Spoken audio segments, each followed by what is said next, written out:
배가 고파서 식당에 가서 라면을 사 먹었는데, 라면을 먹고 났는데 아차, 지갑을 안 갖고 온 거예요. 근데 이 말을 못하니까 네팔 사람이라는 말도 못하고, 돈도 없다는 말을 할 수도 없고, 조금 이따 갖고 온다고 말도 못하고, 그리고 행색이 네팔에서 잘 가꾸지 못했으니까 좀 수상하니까 식당 주인이 경찰에 신고를 했어요. 경찰에서도 데리고 가서 보니까 말도 못하지, 행색은 초라하지, 아무런 신분증도 없지. 그래서 경찰에서 1급 행여병자로 분류를 해서 정신병원으로 넘겨요. 그리고 정신병원에서 6년 4개월 동안 고생하지요.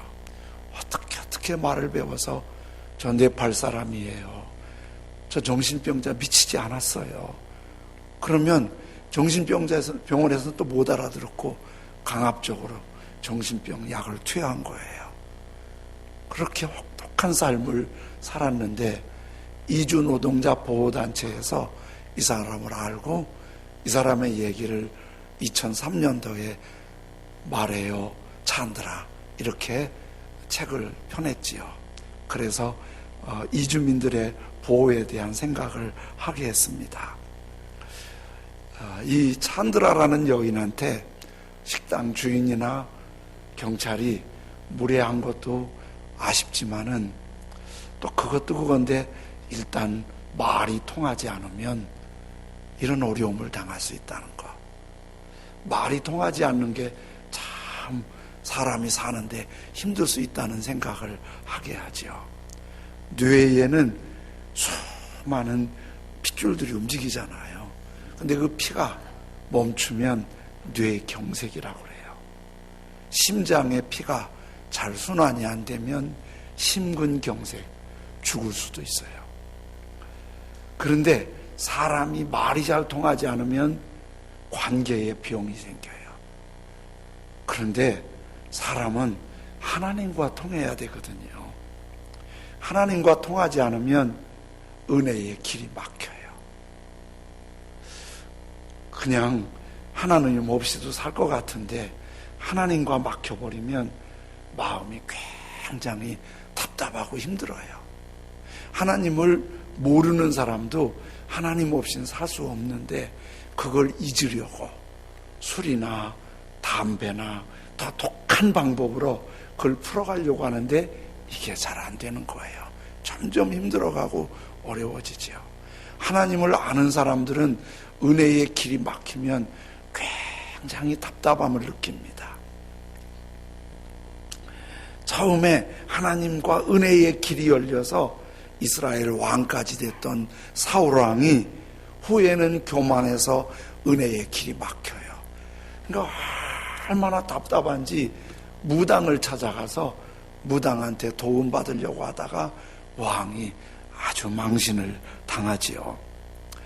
그런데 하나님과 이렇게 잘 소통이 되는 데는 말을 잘해야 되는 것만은 아니에요. 우리는 기도도 유창하게 하고 성경도 많이 알아서 말을 잘하면 하나님과 잘 통한다는 생각을 할 수 있는데 그렇지만은 않아요. 복음서에 보면 12회로 혈루증으로 앓았던 여인이 12년을 혈루증으로 앓으면 너무 고생스러운 거예요.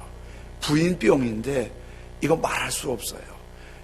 남성한테는 말도 못하고 여성끼리도 창피해서 말 잘 못하는 게 옛날 사회예요. 고쳐보려고 애썼지만은 너무 힘만 들고 거의 지친 상태인데, 예수님 한번 만나면 소문대로 나을 것 같은데 예수님 만나도 이걸 어떻게 말을 해요? 또 예수님 주변에 사람들이 너무 많으니 그 주변 사람들 제쳐놓고 예수님 나 좀 보세요, 이럴 수도 없잖아요. 예수님한테 한번 좀 만나봤으면 좋겠는데 길이 없는 거예요. 여인이 생각했죠. 예수님이 능력의 주님이시고 내 마음, 내 믿음을 보신다면 능력이 흐를 수 있다. 그래서 말 대신에 원래 혈루증 환자는 예전 예수님 당시에는 나병처럼 건강한 사람들 가까이 가면 부정하다고 해서 못 가게 법적으로 돼 있었어요. 갈 수 없지만은 그 사람들 많은데 비지고 들어가서 예수님 옷에 손을 한번 대면 내 믿음을 보시고 은혜 베푸시겠지. 그래서 여러 가지 무섭기도 하고 떨리기도 하고 또 설레기도 하고 또 겁도 나고, 그렇지만은 조심스럽게 사람들 비비고 예수님 앞에 가요. 그리고 예수님 옷을 살짝 손을 대지요. 근데 믿음이 통한 거예요. 예수님께 그 옷자락만 한마디도 하지 않고 누구한테도 말하지 않고 예수님 옷자락에 손만 살짝 댔는데 마치 몸에 전류가 통한 것처럼 찌릿하면서 깨끗이 나온 거예요. 너무 감동해서 막 울고 기쁘고 어쩔 줄 모르는데 이거는 아무도 몰라요. 자기만이 받은 은혜예요. 자기만이 받은 기쁨이에요. 자기만이 받은 그 풍성함이에요. 이렇게 주님의 은혜는 분위기보다도 나와 주님과의 관계예요. 우리 교회에서도 이렇게 같이 예배드리면 종종 그런 분들이 있어요. 오늘 예배 시간 내내 울었어요. 창피하게 왜 이렇게 눈물 나는지 모르겠어요. 안 울려고 해도 그렇게 눈물이 나요. 그런데 참 시원하고 힘이 났어요. 이게 아무도 모르는데 주님의 은혜가 그분 마음을 만져주신 거예요. 은혜는 이렇게 상당히 개인적일 때가 많아요. 근데 아무도 모르는 줄 알았는데 예수님이 아셨어요. 예수님이 갑자기 누가 내 옷에 손을 댔니? 그러시는 거예요. 제자들도 다 몰랐지요. 제자들이 오히려 이렇게 반응해요. 주님, 이 많은 사람들이 예수님 옷을 스친 사람이 한둘이 아닌데 누가 옷을 댔냐고요. 예수님은 아니야, 내 몸에서 능력이 나갔어. 그리고 돌아보는데 그 여인과 딱 마주치는 거예요. 그동안 여인은 한마디도 말을 못했어요. 예수님 보는 순간 떨리는 목소리로 자기 사정을 다 얘기해요. 예수님이 그 여인 보고 내 믿음이 너를 구원했다고 축복해 주시지요.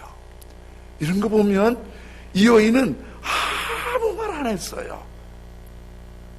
주님과 그런데 그 많은 사람, 말 잘하는 사람들, 별의별 사람 다 있는데 예수님과 그 순간에 깊은 소통이 이루어진 건 그 여인뿐이었어요. 이렇게 주님과 말이 안 돼도 마음으로 소통만 돼도 지긋지긋하게 고생하던 병들이 낫고 삶의 문제가 풀리는 거예요. 오늘 성경에 이렇게 주님과 잘 통하는 엘리야 선지자를 지난주에 계속 보죠. 혹독한 3년 6개월 동안 비와 이슬이 없어서 기근에 너무 시달릴 때 엘리야가 하나님 말씀을 전했지만은 자기도 함께 고생하면서 사르밧까지 와서 사르밧 여인에게 먹을 것 좀 주시오. 그랬더니 사르밧 여인이 자기가 아들 하나밖에 없고 남편도 없는데 마지막 빵을 구워서 아들과 함께 먹고 죽으려고 생각을 했는데 고맙게 그 여인이 하나님의 사람의 말을 얘기를 듣고 빵을 구워서 선지자를 대접하는 거예요. 그런데 거기에 하나님께서 은혜를 베풀어 주셔서 그 사르밧 여인의 가루통에 가루가 떨어지지 아니하고 병에 기름이 계속 채워지는 거예요. 그래서 그렇게 양식이 힘들 때 사르밧 여인 그 외아들 엘리야 잘 이겨내고 양식을 때울 수 있고 건강하게 살아남을 수 있었지요. 여러분, 사르반 여인이 얼마나 고마웠을까요? 그치요? 그렇게 어려울 때 하나님의 사람을 만난 것도 고마운 거예요. 그 마지막 밀가루 기름으로 빵을 구워서 아들하고 먹고 죽으려고 했는데 그거를 선지자에게 대접할 마음이 있었던 것도 감사한 거예요. 내가 어떻게 그런 믿음이 있었지? 내가 어떻게 그런 섬길 마음이 있었지? 그것도 감사한 거예요. 또 그 순간순간 하나님이 밀가루와 기름을 채워주셔서 선지자를 대접하면서 아들과 함께 살아남을 수 있었던 것, 선지자를 만난 것도 대접을 한 것도 지금까지 살아있는 것도 그저 생각하면 울컥울컥 감사하고 모든 게 감사하고 가뭄이 끝나도 그 감사를 잊을 수가 없는 거예요. 그런데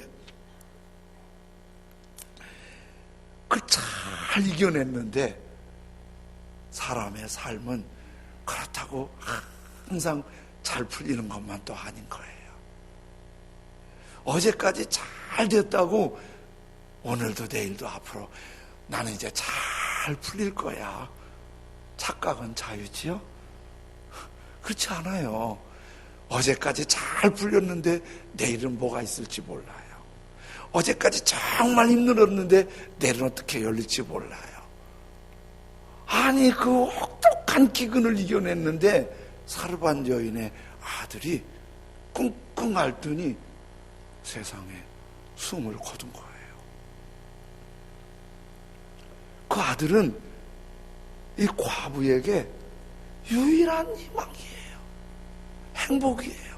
다른 거 다 잃어버려도 그 아들 있으면 살 것 같아요. 이 아들이 죽으니까 다 잃어버린 거예요. 삶이 그렇게 절망적이고 그동안 기쁘고 감사했던 거 다 날아가 버렸어요. 슬프고 절망스럽고 고통스러울 뿐이에요. 지금 이 여인이 이 아프고 힘든 상황을 하소연할 때가 선지자밖에 없어요. 그래서 엘리야 선지자를 찾아가서 넋두리를 하지요. 열왕기상 17장 18절에 여인이 엘리야에게 이르되 하나님의 사람이여 당신이 나와 더불어 무슨 상관이 있기로 내 죄를 생각나게 하고 또 내 아들을 죽게 하려고 내게 오셨나이까? 그렇게 선지자가 고마웠는데 그거 다 날아갔어요. 3년 6개월 그렇게 양식 먹은 게 그렇게 고마웠는데 아들이 죽으면서 다 날아갔어요. 지금은 절망뿐이고 슬픔뿐이고 선지자가 옆에 있다는 게 나와 무슨 상관이 있어서 내 죄 생각나게 하고 아들을 죽게 하셨습니까? 이렇게 탄식하는 거예요. 지금 조금 전까지만 해도 선지자가 있어서 고맙고 선지자 대접해서 고맙고 지금까지 살려준 게 너무 고마웠는데 이 절망의 상황에선 그런 게 다 사라지고 아프고 힘들 뿐이에요. 그때 선지자 마음은 안 편하겠지요. 너무 힘들겠지요. 엘리야 선지자가 집으로 가더니 죽은 아이를 끌어안고 당신이 기도하고 당신이 머무는 당신의 방으로 아기를 끌어안고 올라가요. 그리고 그 아기를 눕혀놓고 죽은 아기를 눕혀놓고 하나님께 기도해요. 열왕기상 17장 20절 21절에 여호와께 부르짖어 이르되 내 하나님 여호와여 주께서 또 내가 우거하는 집 과부에게 재앙을 내리사 그 아들이 죽게 하셨습니까? 그렇게 하고 그 아이 위에 몸을 3번 펴서 엎드리고 여호와께 부르짖어 이르되 내 하나님 여호와여 원하건대 이 아이의 혼으로 그의 몸에 돌아오게 하옵소서 하니 그 여인이 그렇게 힘들어할 때 엘리야 마음도 너무 힘들었던 거예요. 엘리야 마음도 너무 힘들었던 거예요. 내 하나님 여호와여, 그 아들을 죽게 하셨나이까? 내 하나님 여호와여, 원하건대 이 죽은 아이의 혼으로 다시 이 몸에 좀 돌아오게 해주십시오. 그러면서 막 씨름하면서 기도하는데, 기도하는 모습이 좀 특이하지요? 이렇게 기도했대요. 죽은 아이를 눕혀놓고 내 하나님 여호와야, 그렇게 하고 그 아이한테 몸을 한번 이렇게 엎드려 덮치고, 더 일어나서 내 하나님 여호와야, 그렇게 하고 그 아이한테 또 한번 덮치고, 내 하나님 여호와야, 그리고 기도하고 또 한번 덮치고, 이렇게 기도했다는 거예요. 엘리야가 그렇게 간절히 기도했는데 왜 그렇게 그 아이의 몸을 덮치면서 기도했는지 이유를 잘 모르겠어요. 그런데 이렇게 생각해요. 엘리야가 나를 통해서 하나님의 능력이 이 아이에게 임하기를 원하는 간절한 마음으로 그렇게 했을 거로 보는 거예요. 주님, 이 아이의 혼이 떠났는데 나를 통해서 하나님의 능력이 나타나서 이 아이에게 혼이 돌아오게 해주십시오. 간절히 기도했는데 오늘 22절에 이렇게 말씀하고 있습니다. 여호와께서 엘리야의 소리를 들으시므로. 여러분, 얼마나 은혜로운 말씀이에요. 하나님께서 엘리야의 그 간절한 내 하나님 여호와야 기도하는 소리를 하나님이 들으셨어요. 하나님이 들으시면 됩니다. 하나님이 들으시면 됩니다. 하나님이 들으시니까 그 아이의 혼이 몸으로 돌아오고 살아난지라. 하나님이 들으시면 돼요.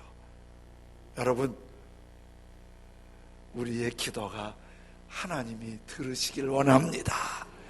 우리의 마음을 하나님이 받으시길 원합니다. 하나님이 들으시면 돼요. 이런 걸 보면서 이런 생각을 하게 돼요. 하나님이 들으시는 기도가 있고, 하나님이 그 기도 소리에 쉽게 연락하지 않는 소리도 있다는 거예요.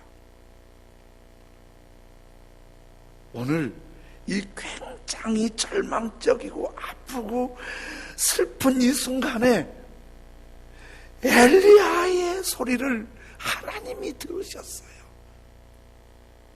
왜 엘리야의 소리를 들으셨을까? 두 가지가 생각나는데요. 한 가지는 엘리야가 하나님과 굉장히 친했어요. 하나님과 가까웠어요. 하나님과 가까운 사람이, 친한 사람이 기도하면 들으시는 게, 사람도 인격이잖아요. 인격적인 존재는 친근한 것과 친근하지 않은 차이가 분명히 있습니다. 친근한 사람의 말은 적당히 해도 들어요. 불편한 사람의 말은 애고를 해도 안 들릴 수 있어요. 차이가 있어요. 하나님은 어떤 분이세요? 사무엘상 2장 6절 7절에 이렇게 말씀하세요. 여호와는 죽이기도 하시고 살리기도 하시며 스올 음보 땅 속에 내리게도 하시고 거기에서 올리기도 하시는도다. 여호와는 가난하게도 하시고 부하게도 하시며 낮추기도 하고 높이기도 하시는도다. 이거 보니까 하나님에게 살고 죽는 생사, 복받고 화가 임하는 화복, 생사화복이 하나님의 손에 있는 거예요. 그런데 우리가 기도하고 하나님이 들으시면 이렇게 사르반 여인의 아들을 살리듯 하나님이 살리시는 은혜가 있는 거지요. 우리가 기도하면 하나님이 들으시는데, 여러분 아세요? 우리가 기도를 응답해 주기를 간절히 기다리는 것보다 하나님이 여러분의 기도를 더 기다리세요. 지난 금요일 날 이사야 30장을 통해서 그렇게 말씀했어요. 하나님이 기다리시나니 일어서서, 여러분이 와서 기도하기를 하나님이 일어서서 기다리세요. 은혜 베풀려고, 하나님과 우리 사이에 기도의 문을 여시려고 예수님이 십자가에서 그 몸 깨뜨리시고 우리의 죄를 용서하셔서 하나님을 아버지 부르고, 아버지 부르면 하나님이 들으시도록 기도의 문을 여셨어요. 그럼에도 우리가 그 하나님과 친근해지는 것이 하나님 앞에 기도의 문이 들려지고 응답이 있는 거예요. 여러분 거의 다 휴대폰 있지요? 그렇죠? 휴대폰 다 있는데, 예전에는 그렇지 않은데 요즘에는 전화가 오면 누구한테 오는지 안 오는지 알아요? 몰라요? 다 알잖아요. 다 전화 오면 집사님이네, 집사님, 나야, 여보세요 할 것도 없어. 아들이 전화 오잖아요. 아들, 엄마, 뭐 누구냐고 물어볼 거 없어요. 벌써 다 보고 다 하는 거예요. 그런데 전화가 딱 떴는데 070으로 시작된다? 누군지 모른다? 받아요, 안 받아요? 안 받아. 왜 안 받아요? 이거 낯선 사람인데다가 괜히 잘못 받았다가 시끄러울 것 같아서 에이 끌어버리는 거예요. 그러는 거예요. 이거 이상한 전화 오면 안 받아요. 그 낯선 전화번호가 뜬다? 잘 안 받아요. 그리고 불편한 사람이 전화했다? 받을까 말까, 받을까 말까. 우리 하나님 그러시지 않을 거예요. 하나님 엘리야 같이 갖은 위험을 무릅쓰고 사르밧처럼 아주 목숨을 걸고 순종하고 섬기는 그런 걸 볼 때 주님이 엘리야가 하나님 여호와여 그러실 때 알았어.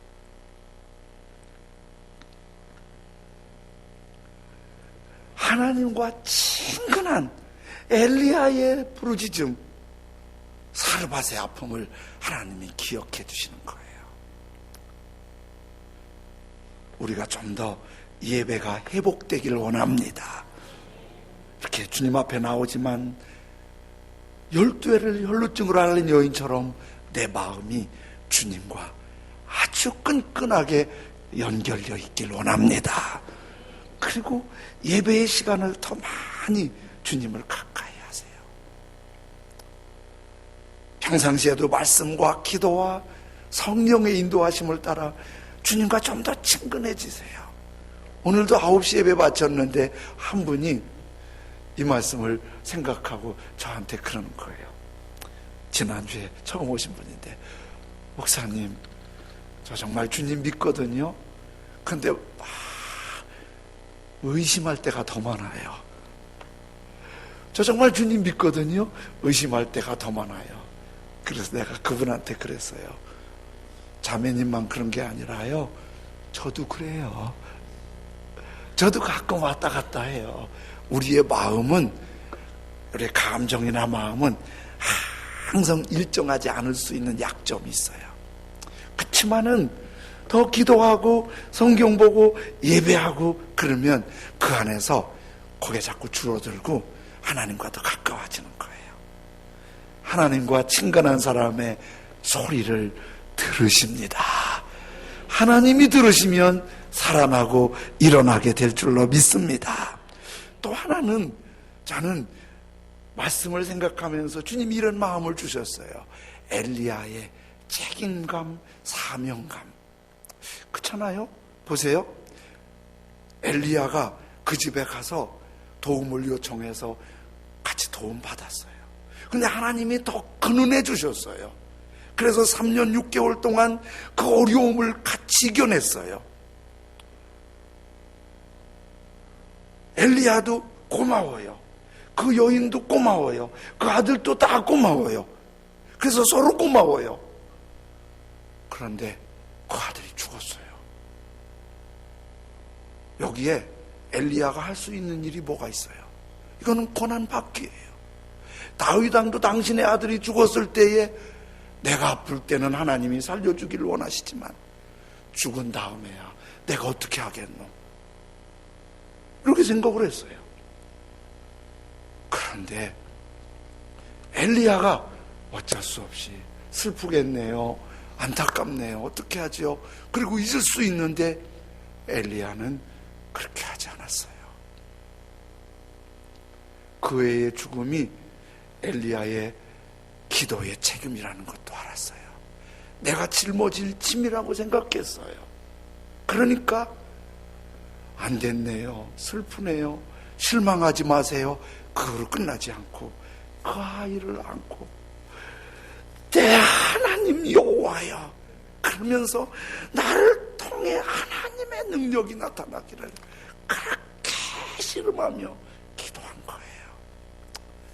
책임감, 사명감 이게 있는 사람의 기도는 하나님이 더 관심을 기울이세요.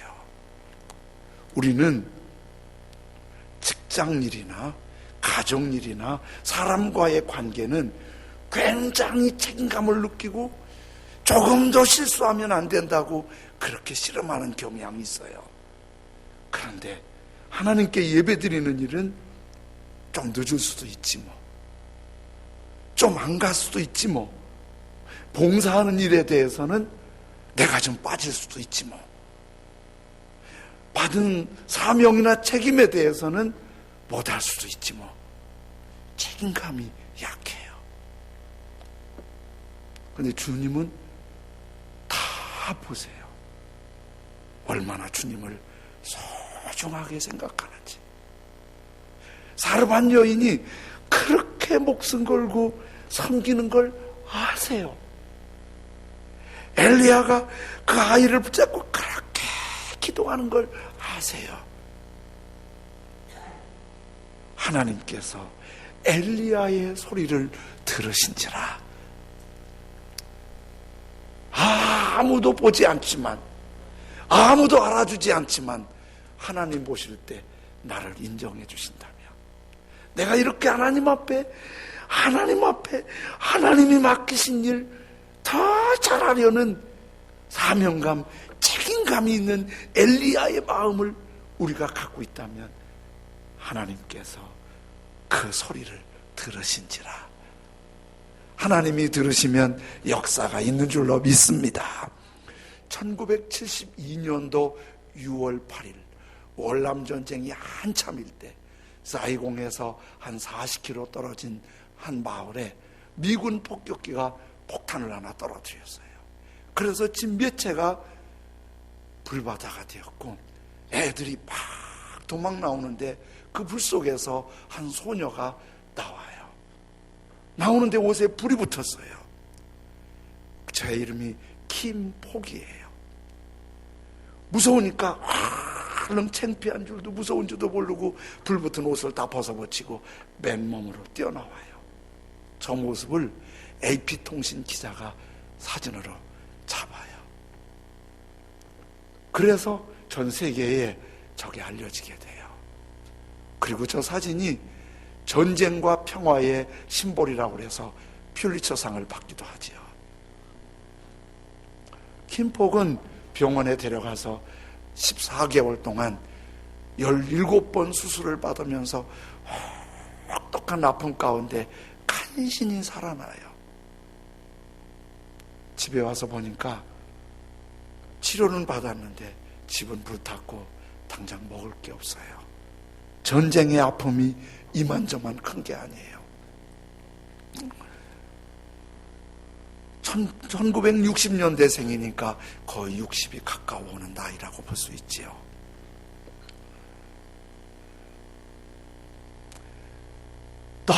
너무 힘들어서 지금 잘 살고 있는데요. 그때의 삶을 이렇게 회고해요. 내 속에는 슬픔과 분노가 거대한 산만큼이나 높아져 갔고 내 자신이 싫었고 주변에 건강한 모든 사람들이 다 싫었습니다. 정말 살아있는 것이 싫었고 죽고 싶었습니다. 대부분의 시간을 학교에서 도서관에 가서 허름한 책들 읽으면서 시간을 보냈습니다. 삶의 의미를 찾기 위해서 종교 서적을 많이 읽었는데 그 중에 많이 읽은 책이 성경책입니다. 저 사고 이후 10년 지나서 1982년 킴폭이 어느 목사님의 전도를 받아요. 그의 성탄절날 1982년 12월 25일 날 예수님을 영접하고 거듭나요. 예수님 믿고 나니까 하나님의 말씀이 삶의 의미를 찾기 위해서 성경을 읽을 때와 달리 아버지의 소리로 들리는 거예요. 그래서 말씀을 읽고 말씀대로 따라가려고 엘리야처럼 그렇게 씨름하는 말씀대로 따라가는 삶을 힘써요. 가장 힘든 게, 킴폭에게 힘든 게 용서하는 거예요. 속에 너무 분노가 많아서 미군 군용기가 폭탄을 떨었기 때문에 미국만 생각하면 절로 욕이 나오고 분노가 끌어올랐어요. 그런데 예수님의 용서를 보면서 용서하는 사람이 되고 싶어 그렇게 싫어합니다. 그런데 주님께서 그 마음을 아시고 성령으로 임하셔서 용서하는 마음을 주세요. 용서하는 마음. 그 마음이 생기고부터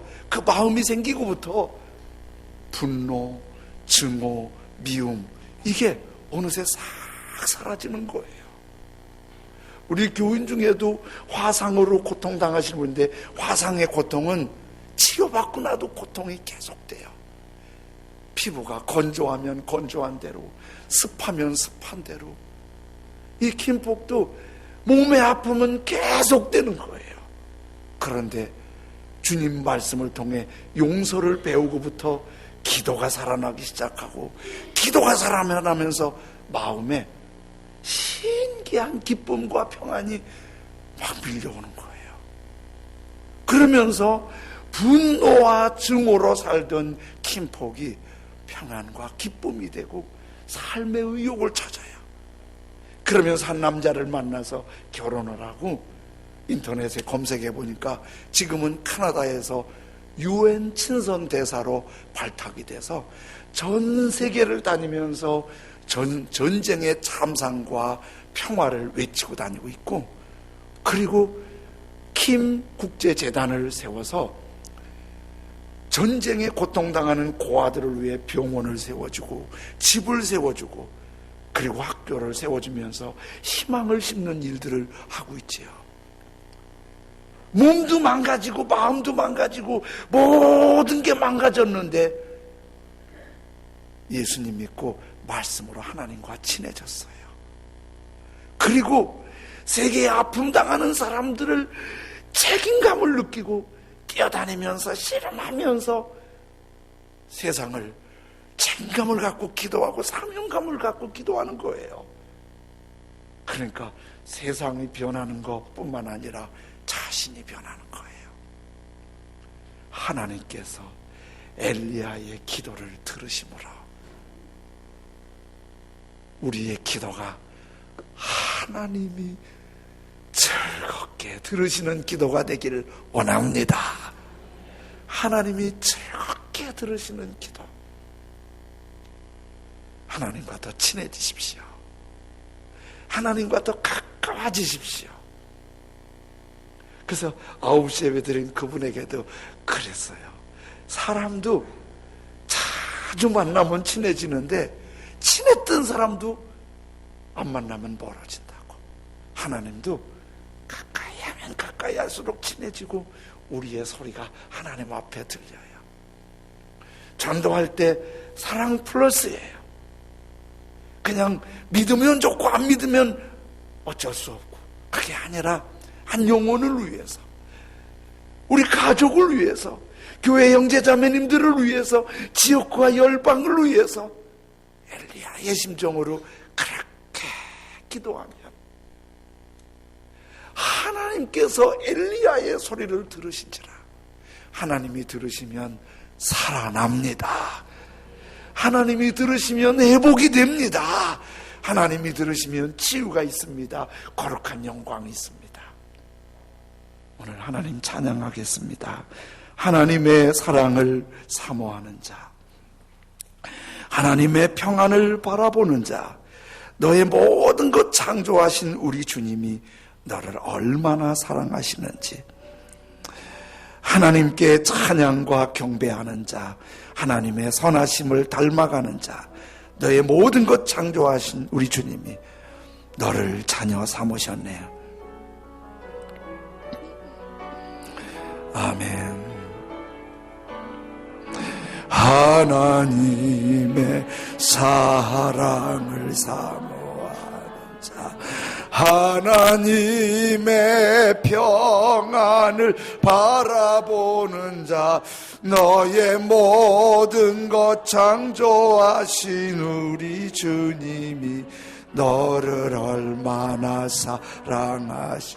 하나님께 찬양과 하나님께 찬양과 경배하는 자, 하나님의 선하심을 닮아가는 자, 너의 모든 것 창조하신 우리 주님이 너를 자녀 삼으.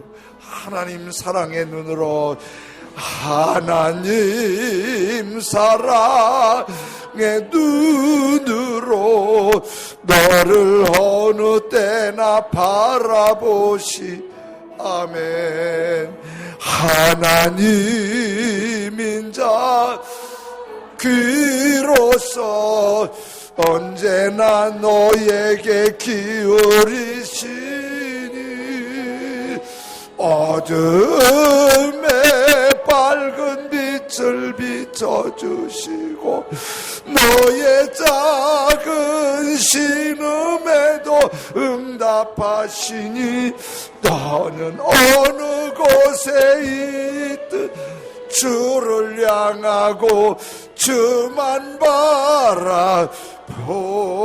하나님 사랑의 눈으로, 하나님 사랑 눈으로 너를 어느 때나 바라보시고, 하나님인 자 귀로서 언제나 너에게 기울이시니, 어둠에 밝은 빛을 비춰주시고 너의 작은 신음에도 응답하시니, 너는 어느 곳에 있든지 주를 향하고 주만 바라보. 하나님 사랑의 눈으로, 하나님 주님, 나의 기도를 하나님이 들으시길 원합니다.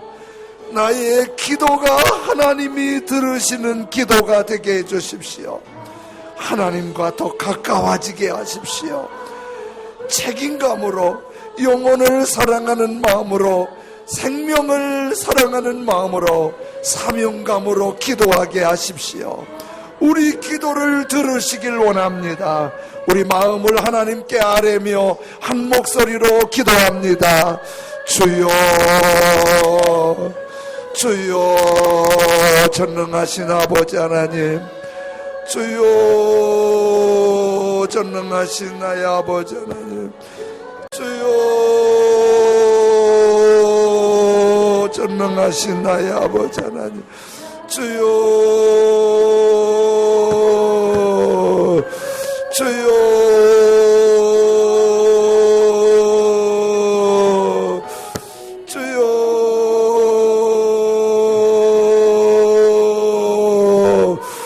주여. 전능하신 하나님 아버지, 우리의 기도가 하나님이 들으시는 기도가 되길 원합니다.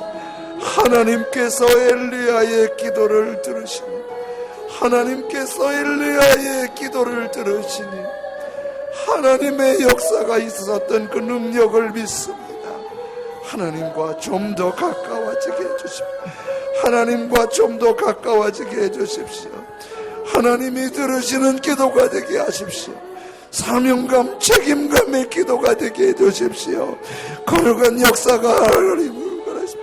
전능하신 아버지 하나님 붙드시고 인도하시길 원합니다. 너를 어느 때나 바라보시고 하나님인 자 한 귀로서 언제나 너에게 기울이시니 어둠에 밝은 빛을 비춰주시고 너의 작은 신음에도 응답하시니 너는 어느 곳에 있든지 주를 향하고 주만 바라볼지. 하나님 사랑의 눈으로, 하나님 사랑 눈으로 너를 어느 때나 바라보시고 하나님인 자 한 귀로서 언제나 너에게 기울이시니 어둠에 밝은 빛을 비춰주시고 너의 작은 신음에도 응답하시니 너는 어느 곳에 있든지 주를 향하고 주만 바라볼 하나님 사랑의 눈으로, 하나님 사랑의 눈으로 너를 어느 때나 바라보시고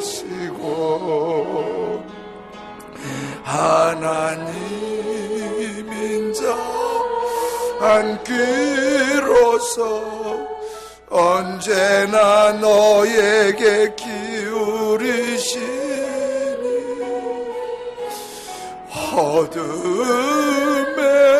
밝은 빛을 비춰주시고 너의 작은 신음에도 응답하시니 나는 어느 곳에 있든지 주를 향하고 주만 바라볼지.